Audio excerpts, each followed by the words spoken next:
దినవృత్తాంతములు 2వ గ్రంథములోని 14వ అధ్యాయంలో ఉన్న 15 వచనములు. అబీయా తన పితరులతో కూడా నిద్రింపగా జనులు అతనిని దావీదు పట్టణమందు పాతిపెట్టిరి. అతనికి బదులుగా అతని కుమారుడైన ఆసా రాజాయెను. ఇతని దినములలో దేశము 10 సంవత్సరములు నెమ్మది పొందెను. ఆసా తన దేవుడైన యెహోవా దృష్టికి అనుకూలముగాను యథార్థముగాను నడిచినవాడై అన్య దేవతల బలిపీఠములను పడగొట్టి ఉన్నత స్థలములను పాడుచేసి ప్రతిమలను పగులగొట్టి దేవతా స్తంభములను కొట్టివేయించి వారి పితరుల దేవుడైన యెహోవాను ఆశ్రయించుటకును ధర్మశాస్త్రమును బట్టియు విధిని బట్టియు క్రియలు జరిగించుటకును యూదా వారికి ఆజ్ఞాపించి ఉన్నత స్థలములను సూర్య దేవతా స్తంభములను యూదా వారి పట్టణములన్నిటిలో నుండి తీసివేసెను. అతని ఏలుబడి యందు రాజ్యము నెమ్మదిగా ఉండెను. ఆ సంవత్సరములలో అతనికి యుద్ధములు లేకపోవుట చేత దేశములో నెమ్మది కలిగి ఉండెను. యెహోవా అతనికి విశ్రాంతి దయచేసి ఉండగా అతడు యూదా దేశమున ప్రాకారములు గల పట్టణములను కట్టించెను. 2వ దినవృత్తాంతములు 14వ అధ్యాయము 7వ వచనము నుండి.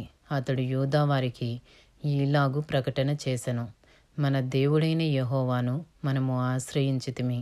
ఆశ్రయించినందున ఆయన మన చుట్టూను నెమ్మది కలుగజేసి ఉన్నాడు. దేశమందు మనము నిరభ్యంతరముగా తిరగవచ్చును. మనము ఈ పట్టణములను కట్టించి వాటికి ప్రాకారములను గోపురములను గుమ్మములను ద్వారబంధములను అమర్చుదము. కాగా వారు పట్టణములను కట్టి వృద్ధి నొందిరి. ఆ కాలమున డాళ్లను ఈటెలను పట్టుకును 3 లక్షల మంది యూదావారును కేడెములు ధరించి విల్లువేయు 2,80,000 మంది బెన్యామీనీయులను కూడిన సైన్యము ఆసాకు ఉండెను. వీరందరూ పరాక్రమశాలులై ఉండిరి. కూషీయుడైన జెరహు వారి మీద దండెత్తి 1,000 సైన్యమును 300 రథములను కూర్చుకుని బయలుదేరి మారేషా వరకు రాగా ఆసా అతనికి ఎదురుబోయెను.